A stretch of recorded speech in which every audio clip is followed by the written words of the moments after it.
ഈ കാര്യത്തിൽ ഒരു സംശയത്തിന് നിങ്ങൾക്ക് പിന്നെ ഞാൻ മറയില്ലാതെ മറുപടി പറയും ഈ തെരഞ്ഞെടുപ്പിനെ സംബന്ധിച്ച് എല്ലാ ചോദ്യങ്ങളും. ഇനി രണ്ടാമത്തെ കാര്യം, അമിതമായ വിജയപ്രതീക്ഷ നിങ്ങൾ പുലർത്തി എന്നാണ് ചില ആളുകൾ വിമർശിക്കുന്നത്, കോൺഗ്രസ്സുകാരായിട്ടുള്ള ചില ആളുകൾ വിമർശിക്കുന്നു. സർ, തെരഞ്ഞെടുപ്പിൽ വിജയപ്രതീക്ഷ പുലർത്താതെ ആരെങ്കിലും മത്സരിക്കുമോ? ഗോവിന്ദൻ എന്താ പറഞ്ഞത്? സരിൻ അവിടെ ഉജ്ജ്വലമായിട്ടും ഒന്നാം സ്ഥാനത്ത് വരുന്നല്ലേ? മത്സരിക്കുന്ന എല്ലാ മുന്നണികളും അങ്ങനെ തന്നെയല്ലേ പറയുന്നത്? രമ്യ ഹരിദാസ് ചേലക്കരയിൽ എന്താണ് പറഞ്ഞത്? ഞങ്ങളുടെ നവ്യ ഹരിദാസ് വയനാട്ടിൽ ജയിക്കില്ലെന്ന് പറഞ്ഞു, ജയിക്കും തന്നെയല്ലേ പറഞ്ഞു. അപ്പോൾ ഇത്തരത്തിലുള്ള ആരോപണങ്ങളെല്ലാം ചില കേന്ദ്രങ്ങൾ മനഃപൂർവ്വമായിട്ട് കോൺഗ്രസ് നടത്തുന്ന ഒരു പ്രചാരവേലയാണ്. ആ പ്രചാരവേല മാധ്യമങ്ങൾ ഏറ്റുപിടിക്കുകയാണ്. നിങ്ങൾക്ക് എന്ത് കിട്ടിയെന്നാണ് വിചാരിക്കുന്നത്? നിങ്ങൾ 2021 ഇത് തന്നെയാണ് ചെയ്തത്. തെരഞ്ഞെടുപ്പിൻ്റെ ആദ്യഘട്ടം മുതൽ നിങ്ങൾ പരിശോധിച്ചു. സ്ഥാനാർത്ഥി നിർണയത്തിൽ പ്രശ്നമുണ്ട് എന്നാണ് ആദ്യത്തെ 10 ദിവസം മാധ്യമങ്ങൾ വാർത്തയാക്കിയത്. ആദ്യ 10 ദിവസവും മാധ്യമങ്ങളിലെല്ലാം ഇതായിരുന്നു പ്രശ്നം. സ്ഥാനാർത്ഥി നിർണയത്തിന് മുമ്പ് ചില അഭിപ്രായങ്ങൾ പറഞ്ഞ ആൾക്കാരെ വീണ്ടും വീണ്ടും കണ്ട് സ്ഥാനാർത്ഥി നിർണയത്തിൽ പ്രശ്നമുണ്ട് എന്ന് വരുത്താൻ നിങ്ങൾ ആസൂത്രിതമായി ശ്രമിച്ചു. ഞങ്ങൾ അതിനെ തടയിടാൻ വേണ്ടിയിട്ട് എല്ലാ നിലയിലും. പിന്നെ നിങ്ങൾ പറഞ്ഞു പാലക്കാട് മുനിസിപ്പൽ കൗൺസിലർമാരെല്ലാവരും പ്രചാരണത്തിൽ വിട്ടു നിൽക്കുക. അതായിരുന്നു അടുത്ത പ്രചരണം.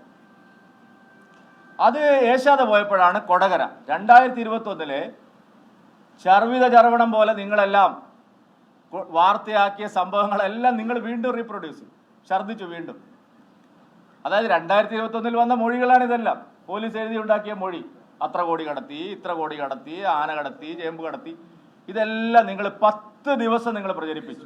ഞാൻ പറയട്ടെ ഞാൻ പറഞ്ഞിട്ട് നിങ്ങൾ പറഞ്ഞു, ഞാൻ പറഞ്ഞു അത് ഞാൻ പറഞ്ഞല്ലോ, അതിനുള്ള മറുപടിയാണെന്ന് ഞാൻ പറഞ്ഞു. സാർ, ഞാൻ അതും കേട്ടിട്ടുണ്ട്. അല്ലല്ല, നിങ്ങൾ പറഞ്ഞതല്ല ഞാൻ പറഞ്ഞു.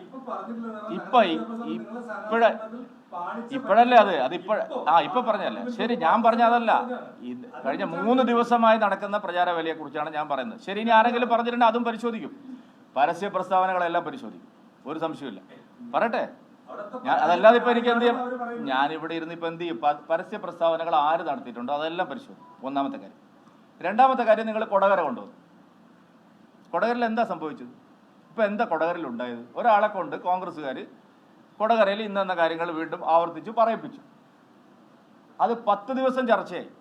അപ്പൊ തെരഞ്ഞെടുപ്പിന്റെ എല്ലാ ഘട്ടങ്ങളിലും ഞങ്ങൾക്ക് വലിയ പ്രതിരോധം നേരിടേണ്ടി വന്നു. വലിയ തോതിൽ അത്തരം കാര്യങ്ങൾ പ്രതിരോധിക്കാൻ ഊർജം ചെലവഴിക്കേണ്ടി വന്നു. അതൊക്കെ ശരിയാണ്. അപ്പോൾ അതിനുള്ള സ്വാതന്ത്ര്യം നിങ്ങൾക്കുണ്ട്, ഞാനില്ലെന്ന് പറയുന്നില്ല. നിഷ്പക്ഷമതികൾ എന്ന് പറയുന്നവർ, കോൺഗ്രസിന് വേണ്ടി വാദിക്കുന്നവരൊക്കെ അതിനു വേണ്ടിയിട്ട് രംഗത്ത് വന്നു. 2 അഭിപ്രായങ്ങൾ എപ്പോഴും സമൂഹത്തിലുണ്ട്. ഒന്ന്, ചില ആളുകൾ വിചാരിക്കുന്നത് നമ്മൾ BJP കോൺഗ്രസുമായി സഹകരിച്ച് കേരളത്തിൽ പ്രവർത്തിക്കണം. ചില ആൾക്കാർക്ക് വാശിയാണ്. ചില നിരീക്ഷകന്മാർക്കും ചില ഓൺലൈൻ ചാനലുകളൊക്കെ അവർ കോൺഗ്രസിന് വേണ്ടി പരസ്യമായിട്ട് ഇറങ്ങിയതാ. എൻ്റെ പ്രിയ അനിയൻ വിജയിച്ചു, പക്ഷേ സഹോദരി വിജയിച്ചില്ല. അയാൾ ആരുടെ കൂടെയാണ്? ഒരു BJP പ്രസിഡന്റ് എന്നുള്ളതിൽ ഞാൻ എന്ത് മനസ്സിലാക്കണം? അയാൾ ആരുടെ കൂടെയാണ്? ഇപ്പോൾ വേറെ ചില ആളുകൾ കോൺഗ്രസുമായി ചേർന്ന് BJP പോകണം, അതാണ് നിലപാട്.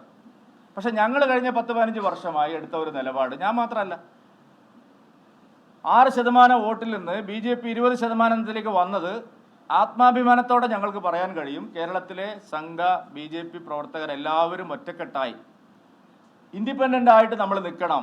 ഒരു പഞ്ചായത്തിൽ പോലും കോൺഗ്രസുമായി ചേർന്ന് LDFനെ നേരിടുക എന്നുള്ള സമീപനം എടുക്കരുത്. LDFനെ നമ്മൾ സ്വന്തം സമാജശക്തി ആർജിച്ച് നേരിടണം. അതാണ് ഞങ്ങളെടുത്ത നിലപാട്. ഞാനെടുത്ത നിലപാടല്ല. 15 വർഷത്തിന് ശേഷം ആ നിലപാട് പുനഃപരിശോധിക്കേണ്ട ഒരു കാര്യവുമില്ല.